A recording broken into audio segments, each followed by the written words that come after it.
usually hangs with one of the folks. The other two link players, Ice on deck, one of the more notable ones. All right, here we go, game one. And now we're looking at the Enderman. See, a lot of people play Enderman specifically because of his hurt box being smaller than the way Steve's is.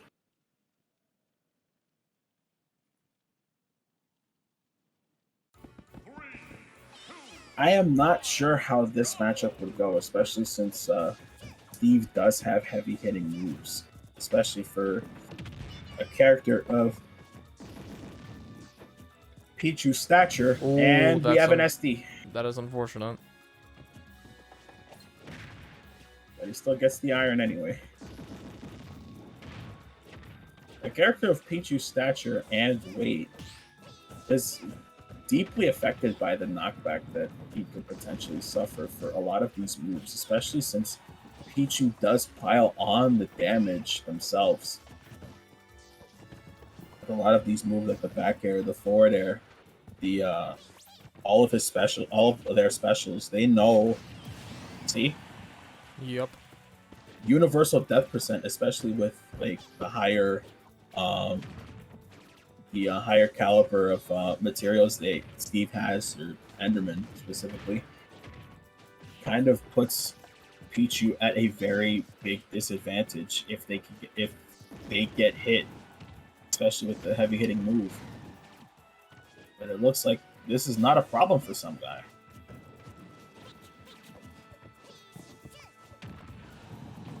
And I think the way that Sumgai's playing this matchup, he's trying to Somebody's trying their best not to give Hobo a bit of space to get their materials, and I think that's paying really paying dividends for this matchup. And I think this is going to be turning into a very convincing game one.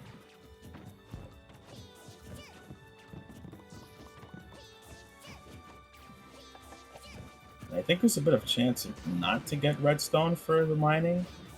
I think the only reason why that's the case, because like the redstone definitely does help out the minecart.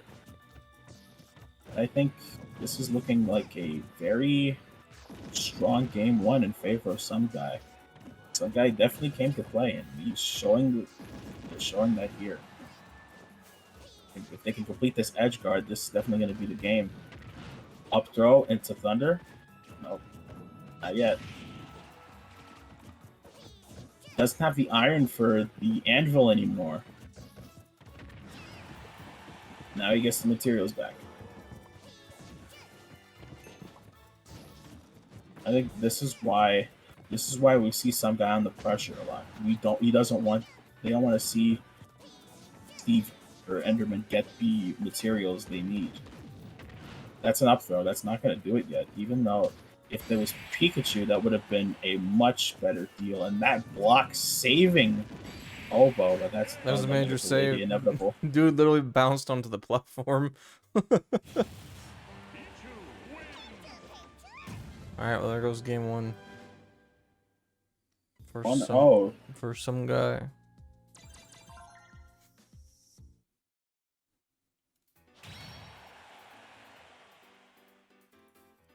Some guy really demonstrating the knowledge that they have for this matchup. Yeah, for sure. You know, I don't think I've ever seen this matchup before. I think this is the first time I've ever seen this one. And for the way they've been playing so far, it really just shows we might actually see the switch coming from Hobo. I wouldn't be surprised if he switched to Junior now. Though there were a few things that I think Hobo could have done better. Yep, we're seeing the Roy or Morton. Yep. Don't know. I'm not sure which of the small Koopa kids. That's Morton. Okay, good. Roy's the one with the glasses. Just keeping a mental note. All right, going to Town City again, I think. Yep. Spinning the block for this one. Let's see how Hobo plays this matchup now. I think the better of the two characters that the Hobo has is definitely the Bowser Jr. The Bowser Jr. But I don't think some guy doesn't give a damn. He's just still going in, regardless if the damage is done to himself.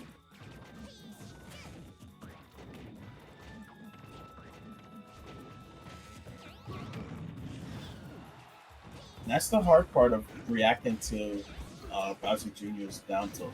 Though not down tilt, the up special. The roll does do something, but if you roll a lot of the time, that the Bowser Jr. might descend down and then just hit you while you're trying to get the defensive option. And the thing about that clown car, see, that clown car uh, gives them an extra jump. So think of it as if you're fighting against the Bayonetta and they use the up special and they get more jumps from it. Think of that, except it's guaranteed, Okay. but yeah. just by using the side special.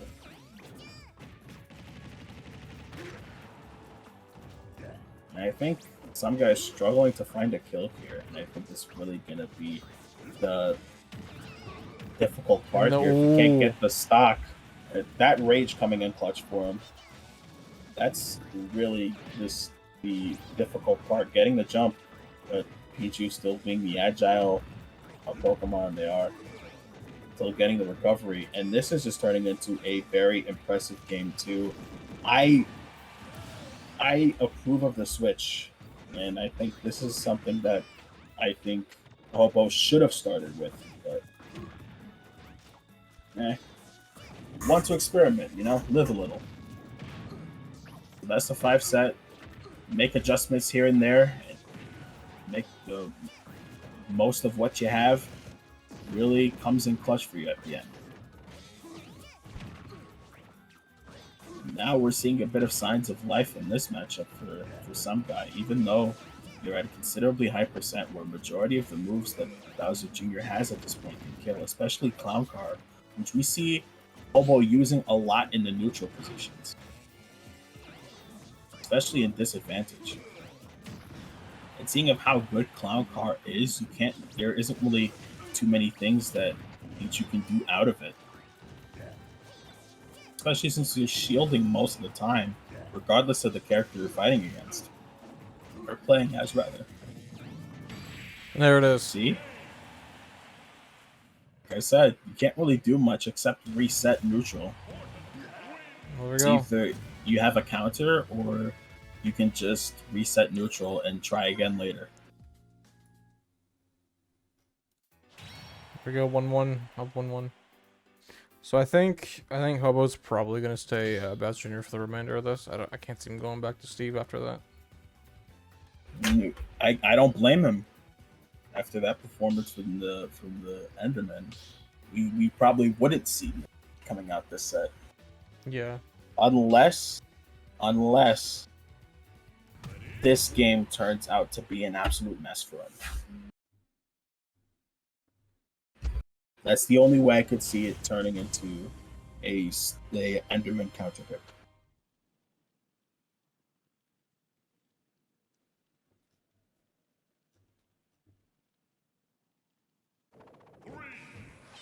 This is the Kalos counter pick now. Home court advantage for some guy. That is quite the string. No, some people might call me biased, but I have to root for home court. Some guy coming out of Tri-State for this one. From New Jersey. Putting on for Jersey for this bracket. That's really gonna be that. Ooh, that's unfortunate. Now we're seeing a greater. Now we're seeing a better Sumgai than we've seen in game 2 for this matchup.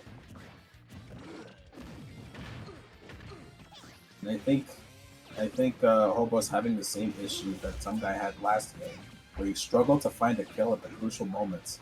now he's looking for a crucial moment to get something on the board. He's just throwing things out, and now he's paying the price for it. He's paying the price for it.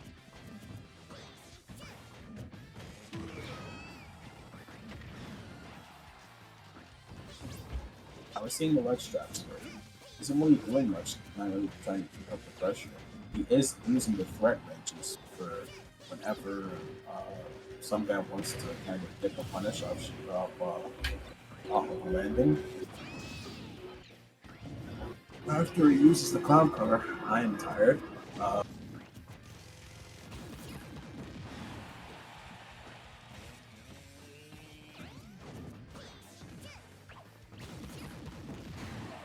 That's gonna be the stock. Not yet. Not quite. Oh, that was very nice. Yeah. Now I see why he picked this stage for the counter.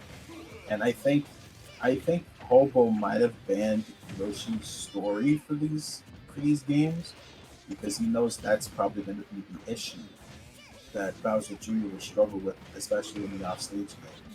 It would be an issue for a lot of the other stages like Battlefield and Final Destination, but it definitely is more prominent here.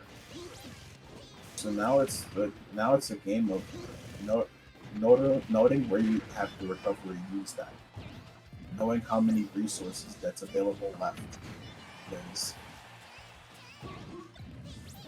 they can't stick to the wall anymore because of the way some guys played this edge guarding phase.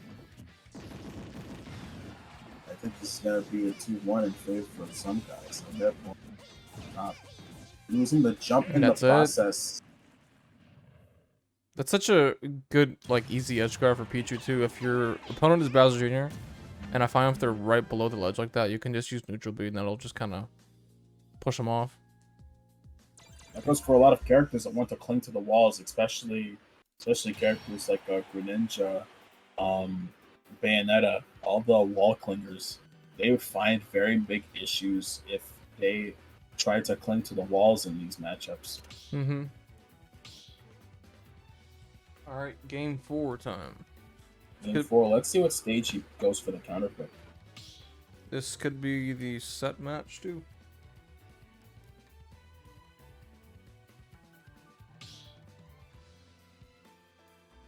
Set point for some guy, and I think this turn out. It might be in favor of. It might go to a game 5 depending on how Hobo wants to play this, because now Hobo is paying attention to the things that some guy wants to do. Because some guy won for the pick that he chose for Kalos.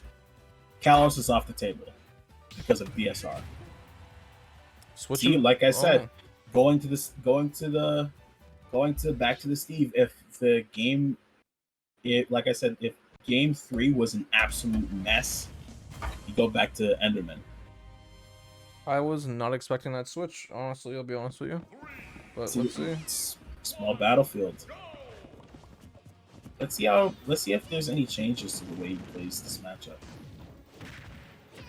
I didn't know forward tilt actually trips. They're being so broken the last few times in the last few patches. Almost getting the forward smash read. And the string. That's a very, very strong jab. Gets the edge guard. That's the thing that he's improved on. You have that below the stage, even though Pichu can kind of wiggle out of that on their own. That pretty much just caught some guy off guard. It's a forward throw, not being saved by the block this time. Some guy might have been looking for a confirm off the block. That's why I probably seen him jump back after that forward throw. Now some guy might be struggling to find a kill at this point. Come on, it's the back air. Now it's a reasonable percent that could be that could close the gap immediately afterwards, but now we're looking at a completely different Enderman than we're used to seeing, as we saw game 1. I see some guy just closing the gap now. Some guy's pulling the adaptation. Guy trying to keep track of and gets the lock, and that's going to be the stock for that one.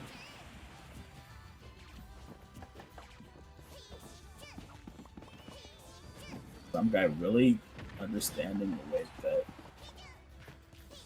the matchup needs to be played. Not falling for that again. They got it once. They got it once. Sumgai says, "You're not catching me with that again." It's gonna be the back air. That's going to be the stock. Looked like he was close to living.